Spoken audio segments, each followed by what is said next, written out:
দেশের প্রধানমন্ত্রী নরেন্দ্র মোদীর আমন্ত্রণে ২১ জুন দুদিনের রাষ্ট্রীয় সফরে নয়াদিল্লি যান প্রধানমন্ত্রী শেখ হাসিনা। বরাবরের মতো এবারও উঠে আসে তিস্তার পানি বন্টন চুক্তির আলোচনা। আলোচনায় বলা হয়, তিস্তা নদী সংরক্ষণ ও ব্যবস্থাপনায় শিগগিরই বাংলাদেশ সফর করবে ভারতীয় কারিগরি দল, যা প্রকাশ্যে আসার পরপরই খোলামেলা বিরোধিতায় নামেন পশ্চিমবঙ্গের মুখ্যমন্ত্রী মমতা বন্দ্যোপাধ্যায়। সোমবার এক সংবাদ সম্মেলনে তিস্তা ও গঙ্গার পানি বন্টন চুক্তি নিয়ে ক্ষোভ প্রকাশ করেন তিনি। আপনারা করছেন জমি বিক্রি, ওরা করছে বাংলাকে বিক্রি।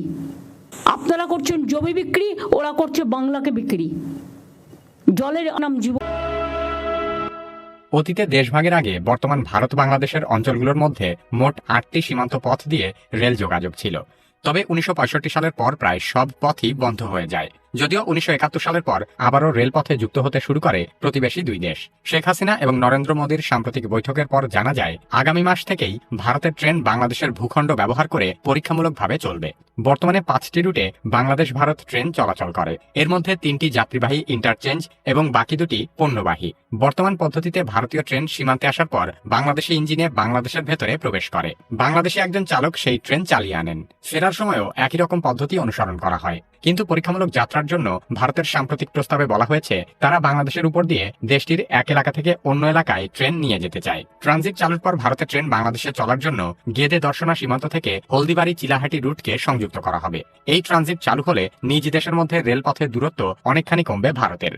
ট্রানজিট চালু করতে নতুন রেলপথ নির্মাণ করা হবে নাকি যেটি আছে সেটিকে সংস্কার করা হবে সে ব্যাপারে পরিষ্কার তথ্য জানা যায়নি। এর বাইরেও বাংলাদেশের রাজশাহী থেকে পশ্চিমবঙ্গের কলকাতা রুটে নতুন ট্রেন চালু করার বিষয়ে আরেকটি সমঝোতা স্মারক সই করা হয়েছে। বাংলাদেশ ও ভারতের মধ্যে তিস্তা নিয়ে বহু আগে থেকেই সংকট চলছে। এই সংকট সমাধানে বাংলাদেশের পক্ষ থেকে তিস্তা চুক্তির দাবি জানানো হলেও এতদিনেও তার কোনো অগ্রগতি হয়নি। এমন অবস্থায় তিস্তা নদী কেন্দ্রিক বন্যা প্রশমন, ভাঙন হ্রাস ও ভূমি উদ্ধারে একটি মহাপরিকল্পনা করে বাংলাদেশ, যেটি তিস্তা মহাপরিকল্পনা হিসেবে পরিচিত। এই পরিকল্পনার অংশ হিসেবে বাংলাদেশের উজানে একটি বহুমুখী ব্যারেজ নির্মাণেরও চিন্তা রয়েছে বাংলাদেশের। শেখ হাসিনার ভারত সফরে সবার আগ্রহের কেন্দ্রবিন্দু ছিল তিস্তা প্রকল্প। সাম্প্রতিক বৈঠকের পরে জানানো হয়, তিস্তা প্রকল্পে ভারত যুক্ত হবে। তবে এটি কি বাংলাদেশের প্রস্তাবিত মহাপরিকল্পনা নাকি ভারতের সাথে নতুন কোনো পরিকল্পনা গ্রহণ করা হবে সে বিষয়েও পরিষ্কার করে কিছু বলা হয়নি। তিস্তা নদীর সংরক্ষণ ও ব্যবস্থাপনার জন্য ভারতের পক্ষ থেকে একটি কারিগরি দল খুব শীঘ্রই বাংলাদেশ সফর করবে। ২০১১ সালে তিস্তা চুক্তি হওয়ার কথা থাকলেও আজ পর্যন্ত তা বাস্তবায়ন করা যায়নি। এরপর